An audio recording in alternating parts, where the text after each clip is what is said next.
시청자 여러분 안녕하십니까? 뉴스 토파보기입니다. 미국에 구금됐던 우리나라 근로자들이 천신만고 끝에 비행기 탔습니다. 미국에서 공장 짓고 돈 벌려면 미국인 고용해라, 가르쳐라, 투자한다고 해서 불법 이민 용납 못한다. 미국이 던진 메시지입니다. 우방이라고 마냥 우리 편 아니라는 사실 뼈저리게 각인됐습니다. 한 주간 기업들 소식부터 살펴보겠습니다. KT 소액 결제 피해 충격파가 이만저만이 아닙니다. 해킹 경로 윤곽 드러났는데 기상천외 그 말 그 자체입니다. KT 특정 지역에 5개의 기지국 운영하는데 피해자 통화 이력분이 기지국이 6개 나왔다고 하죠. 기지국 하나는 해커들이 만든 실제로는 존재하지 않는 유령 KT 기지국입니다. 이용자가 이 유령 기지국이 있는 곳으로 들어가면 자동으로 휴대전화 접속이 되고 개인정보가 해킹당했다는 거죠. 특정 지역에서 소액 결제 무더기 발생한 것도 이 때문이라는 게 전문가 설명입니다. 이런 식이라면 유령 기지국만 옮기면 사고 나도 속수무책입니다. 절대 뚫릴 수 없다며 경찰 통보를 뭉갰다고 의심받는 KT. 실험실에서나 나올 초유의 해킹에 어안이 벙벙한 듯 싶습니다. 롯데카세에서 발생한 대규모 해킹 사고에 롯데그룹 남모를 소가리 중입니다. 이름은 같은 롯데지만 주인은 다르죠. 롯데카드 대주주는 사모펀드 MBK 파트너스로 롯데그룹과 인연은 지난 2019년에 끝났습니다. 그러나 소비자 중 이걸 아는 사람이 얼마나 될까요? 아직도 롯데카드는 롯데그룹 계열사로 아는 사람이 태반입니다. 이렇다 보니 카드 해지 어떻게 하냐? 보안이 이렇게 허술하냐? 이런저나 롯데그룹으로 빗발친다고 합니다. 브랜드 이미지 추락, 걱정 안 할 수 없는데 그런데 딱히 대응하기도 쉽지 않습니다. 사태가 하루빨리 수습되기만 바라는 게 롯데그룹 눈치입니다.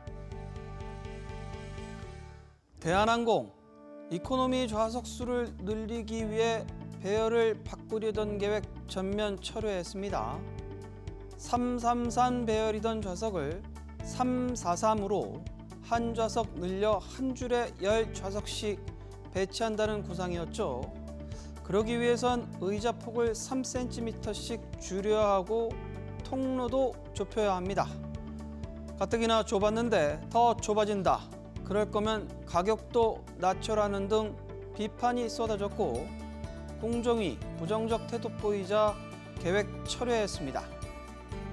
대한항공, 아시아나항공과 합병 끝나면 압도적인 독점 사업자 됩니다. 항공사 선택지 많지 않다는 인식으로 서비스 하나둘씩 불리하게 바꾸는 거 아니냐, 이런 여론 확산되는 거 대한항공에 좋을 리 없겠죠. 빙그레 메로나, 사람으로 치면 33살 된 멜론맛 아이스크림 대명사입니다. 워낙 잘 나가니 경쟁자가 붙었는데 서주 메론바, 포장지 보면 색깔, 글자 거의 똑같습니다. 메로나 사러 갔다 메론바 가져와도 안 이상할 정도죠. 빙그레, 서주 메론바 상대로 판매 금지 가처분 소송 냈는데 1심에서 졌습니다. 멜론색 포장지 메로나를 독점할 수 없다는 게 이유였죠. 그런데 최근 내려진 2심 판단은 달랐습니다.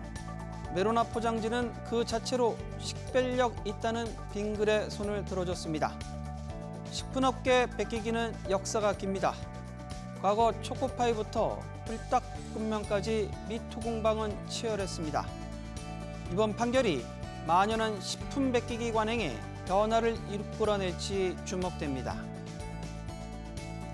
뉴스토파보기 이 시간에는 1년째 이어지고 있는 고려와연 경영권 문제를 산업부 유정현 기자와 이야기 나눠보겠습니다.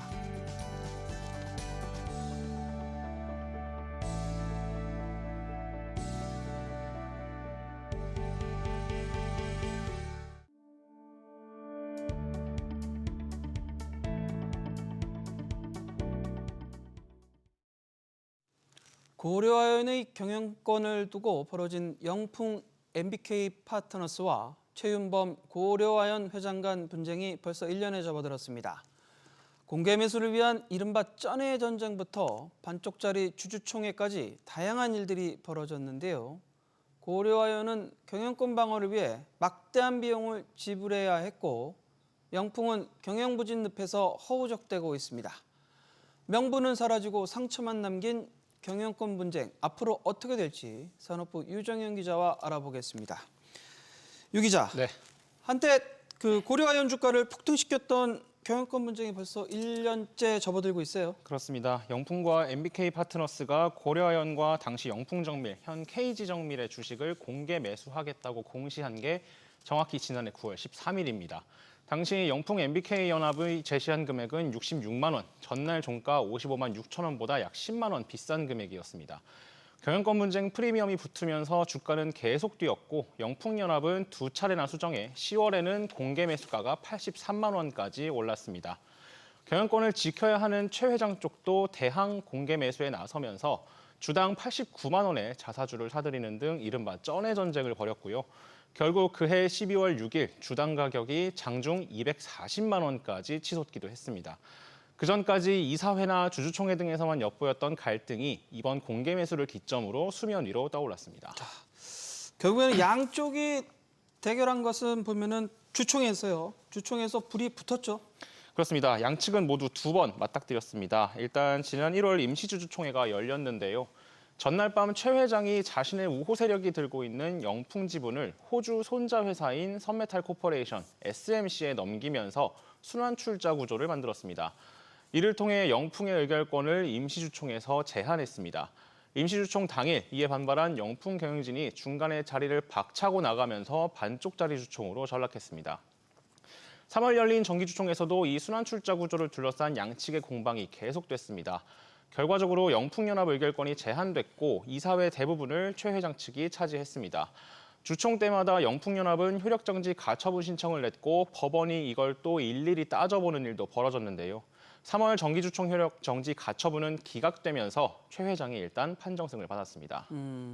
과거 얘기는 어차피 여기까지고 아직도 갈등이 진행 중이죠? 네, 아직도 진행 중입니다. 이번에는 SM엔터테인먼트 주가 조작 사건을 두고 다시 맞붙고 있습니다.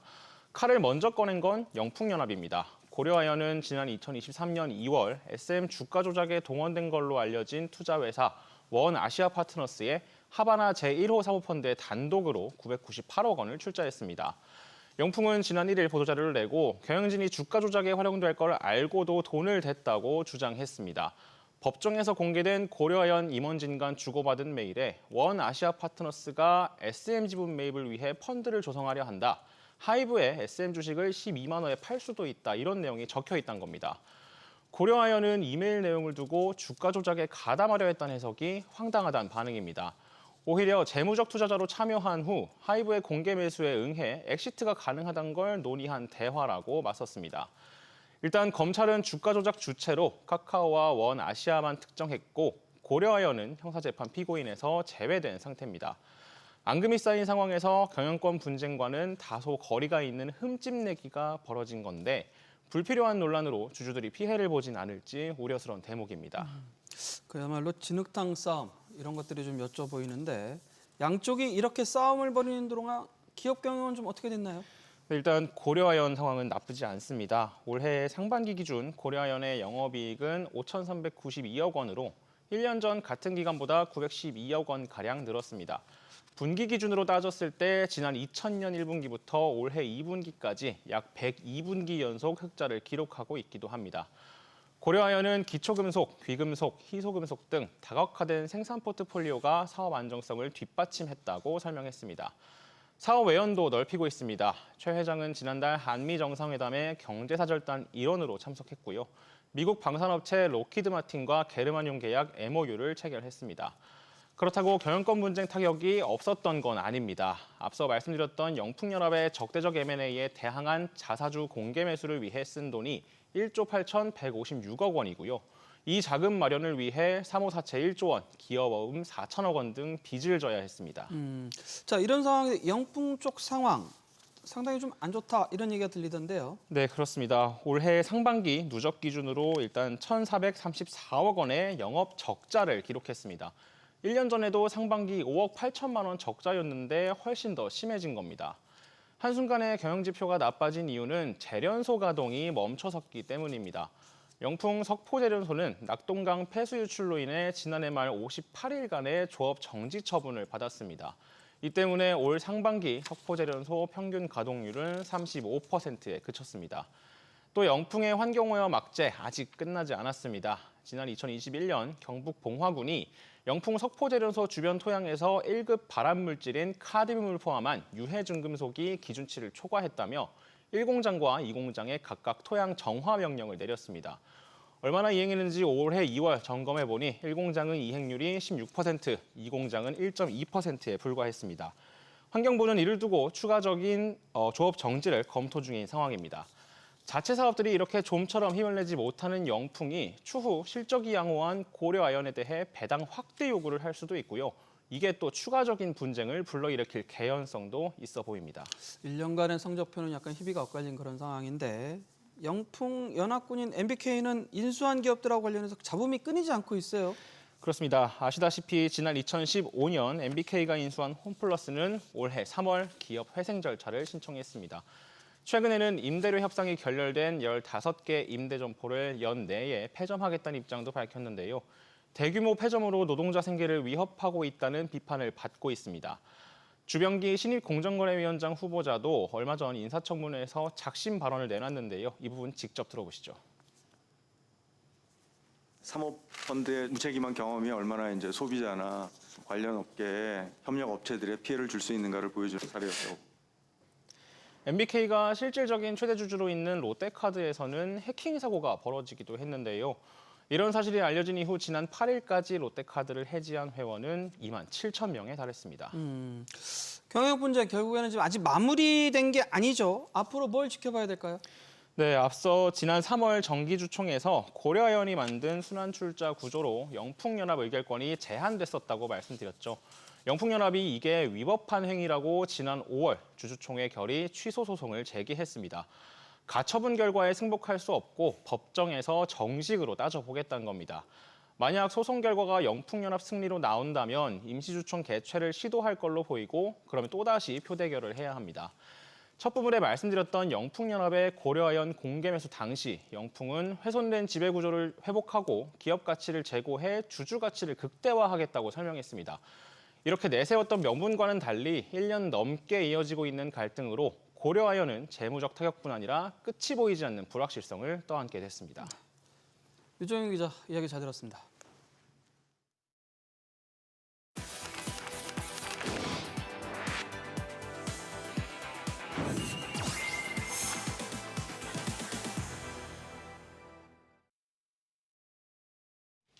이번 주 많이 본 경제 기사들 되짚어보는 시간입니다.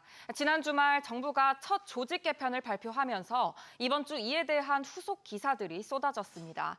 특히 결과적으로 가장 많은 변화를 맞게 된 금융 분야에서 내외부 혼란이 가중하고 있는 상황입니다. 이 밖에 어떤 이슈들 있었는지 하나하나 살펴보겠습니다. 먼저 월요일 기사입니다. 병원과 환자가 손잡고 실손보험금 사기를 벌이는 일이 무더기로 적발돼 경찰에 검거됐습니다. 이런 보험 사기 어제 오늘 일만은 아니죠. 어떤 수법들이 있었는지 먼저 보겠습니다. 금융감독원에 따르면 지난해 실손보험의 허위, 과다 보험금 청구 금액은 약 2,340억 원을 기록했습니다. 2023년 대비 300억 원 넘게 늘어났는데요. 적발된 인원도 2023년 약 14,000명에서 지난해 19,400명으로 크게 뛰었습니다. 진료비 쪼개기 수법을 이용한 보험 사기가 대표적이었는데요. 고액의 비급여 치료를 받고 실손보험의 1일 통원보험금 한도를 넘지 않도록 여러 날에 걸쳐 진료비 영수증을 분할 발급받는 방식입니다. 1회 60만 원에 해당하는 치료를 받고 영수증은 20만 원씩 3회로 나누는 겁니다. 금융감독원과 경찰은 진료비 쪼개기 수법을 활용한 보험 사기 일당 320명을 검거했습니다. 실손보험에서 보장하지 않는 피부 미용 시술을 받고 다른 치료를 받은 것으로 둔갑시키거나 실제로 치료받지 않는 처방을 진료 기록에 허위로 끼워 넣어 진료비를 부풀리는 수법들이 적발됐습니다. 이 밖에 특별한 치료 없이 허위로 장기 입원하는 경우도 검거됐는데요. 이 같은 수법은 모두 병원과 환자가 공모한 사례였습니다. 실손보험 사기는 최대 10년 이하의 징역 또는 5천만 원 이하 벌금 부과가 가능한 만큼 병원이나 브로커의 공모 제한에 현혹돼서는 안 되고요. 특히 실손보험 사기는 다수의 국민들이 이용하는 실손보험의 보험료 인상을 야기할 수 있다는 점에서 특히 주의가 필요합니다. SBS 비즈 신성우입니다. 지난해 비급여 주사, 도수 치료 등 비급여 종목 쏠림 현상이 심화하면서 실손보험금 지급액은 사상 처음으로 15조 원을 넘겼습니다. 하지만 실손보험 적자는 1조 6,200억 원으로 전년보다 적자 폭이 크게 줄었고 손해율도 개선돼 100% 아래로 내려왔는데요. 이는 보험사들이 보험료를 올려서 실손보험 적자를 메꿨기 때문입니다. 결국 보험을 악용하는 이들이 늘수록 그 피해는 고스란히 다른 소비자들에게 돌아오는 구조인 거죠. 실손보험 개편은 정부 핵심 과제 중 하나이기도 한데요. 문제는 다음으로 이어질 기사에서 볼 수 있듯 이를 추진할 금융당국이 현재 조직 개편으로 대거 혼란에 휩싸였던 겁니다. 화요일 기사 넘어가 보면요. 지난 주말 이재명 정부가 첫 조직 개편을 확정하면서 후폭풍이 계속되고 있습니다. 특히 공공기관으로 바뀌는 금감원에서는 인력과 조직을 어떻게 나눌지 불확실성이 커지면서 직원 수백 명이 연일 시위에 나서고 있습니다. 사상 첫 총파업까지 불사하겠다는 각오인데요. 기사 보고 오겠습니다. 금융감독원 직원 수백 명이 검은 옷을 맞춰 입고 출근길 시위에 나섰습니다. 금소원 분리 처리하라! 공공기관 지정 처리하라! 금감원 내부에서는 업무와 처우가 악화될 거란 우려가 큽니다. 특히 금융소비자원 소속이 되면 민원 처리 같은 기피 업무가 몰리고 공공기관 지정으로 예산 통제까지 받으면 임금과 복지도 줄 수 있다는 겁니다. 소비자 보호에 역행한다는 비판도 나옵니다. 감독원이 왜 통합금융감독으로 시작했습니까? 전문성을 기르고 독립성을 유지해서 좀 더 정부의 이 정치권의 영향에 덜 받으면서 금융소비자 보호에 치중하기 위해서 그랬던 거 아닙니까? 건전성 관리와 소비자 보호가 충돌할 때 오히려 합의점을 찾기 어려워진다는 우려도 큽니다. 예를 들어 보험금 인상은 보험사 건전성에는 좋지만 소비자들의 보험 해지로 이어질 수도 있어 금감원이 보험금 인상에 제동을 걸어왔습니다. 조직이 갈라지면 이런 이해 충돌을 조정하기 어려워질 거란 겁니다. 17년 만에 해체되는 금융위원회도 뒤숭숭합니다. 금융정책 기능이 기재부로 넘어가며 직원 상당수가 세종으로 옮겨야 합니다. 정부와 여당은 내년 1월 금융조직 개편 시행을 못 박았지만 야당 반발로 지연 가능성도 큽니다. 내부 직원의 우려와 정치권의 거센 비판에 대해 이찬진 금감원장은 공식 입장을 밝히지 않았습니다. SBS 비즈 정동진입니다. 정부가 내놓은 개편안은 금융정책과 감독 기능을 크게 4개 기관으로 쪼개겠다는 겁니다. 금융위원회를 해체해서 국내 금융정책 부문을 재정경제부로 이관하고 금융사 감독 기능을 담당할 금융감독위원회를 신설합니다. 그리고 이 산하에 금감원을 2대, 기존 금감원 산하에 있던 금융소비자보호원을 따로 떼서 신설합니다. 금감원과 금소원 모두 공공기관으로 지정됩니다. 이렇게 조직이 대수술에 들어가게 되면서 하루아침에 업무와 처우가 일방적으로 바뀌게 된 직원들의 반발이 커지고 있는데요.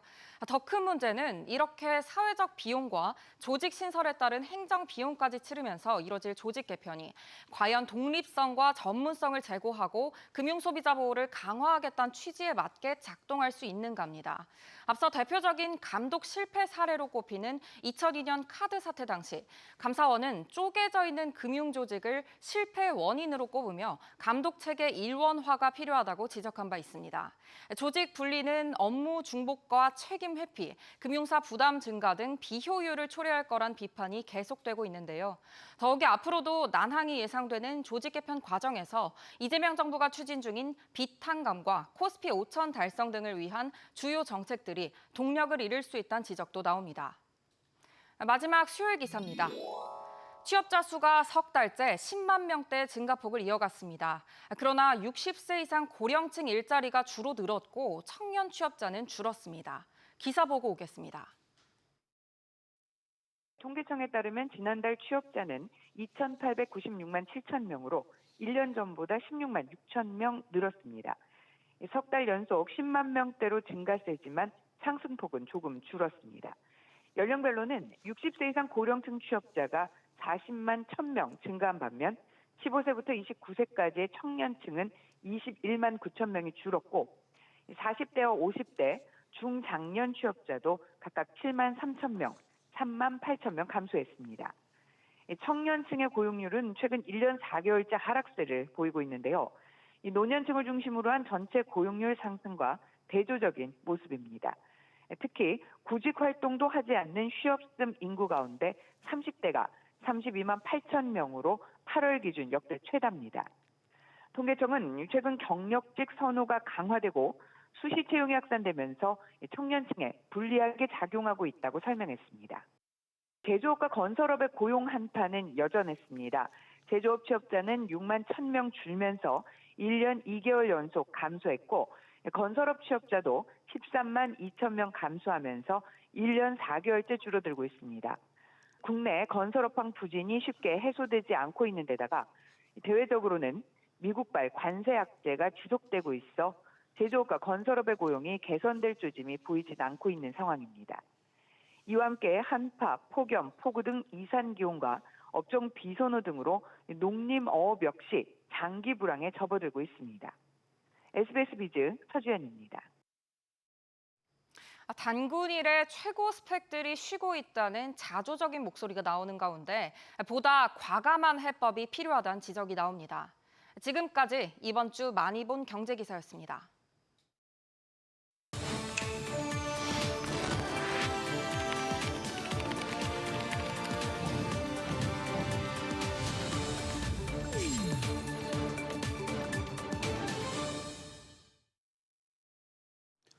CEO들의 한 주간 일거수일투족을 살펴보는 CEO 업앤다운입니다. KT, 얼마 전까지만 해도 해킹 문제로 고전하는 SK텔레콤과 딴판이었습니다. 주가 급등하면서 한때 6만 원 고지 찍는 건 시간 문제로 보였죠. 그 배경엔 김영섭 사장공이 컸습니다. 구조조정, 자사주 매입, 무엇보다 장사 잘했습니다. 김 사장, 순탄치는 않겠지만 연임 못할 이유 없다는 세평도 나왔습니다. 그러나 KT 소액 결제 사태로 지금은 SKT보다 더 다급하게 됐습니다. 사건이 터졌는데 절대 뚫릴 수 없다며 늑장 대응했다는 의혹에 가짜 기주기란 기상천외한 해킹에 무방비로 당할 수 있냐는 점도 뼈아픕니다. 해킹에 보안이 허술하다는 인식에 주가는 속절없이 하락하고 있습니다.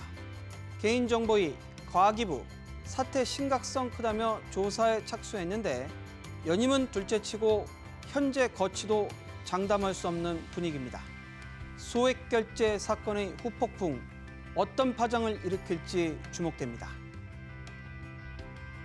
국내 1위 K-팝 기업 하이브, 최대 자산 방탄소년단 복귀 예정됐지만 최대 주주 방시혁 의장은 사면 초과입니다. 금융감독원, 경찰 전방위 조사 벌였고 급기야 피의자 신분으로 경찰 포토라인 서게 됐습니다. 기존 주주들에게 상장 계획 없다고 해 주식 팔게 유도한 뒤 상장하고는 이 주식 산 사모펀드한테 막대한 돈 받았다는 게 요지입니다. 방 의장이 관련 입장을 밝힐지 아직 정해진 바는 없지만 당국 시각은 싸늘합니다. 대주주 지분 매각 못하게 하는 보호예수 피하려는 편법에 애꿎은 주주 피해봤다는 것인데 대통령의 주가 조작 엄벌 불호령까지 더해져 강도 높은 조사 불가피하게 보입니다.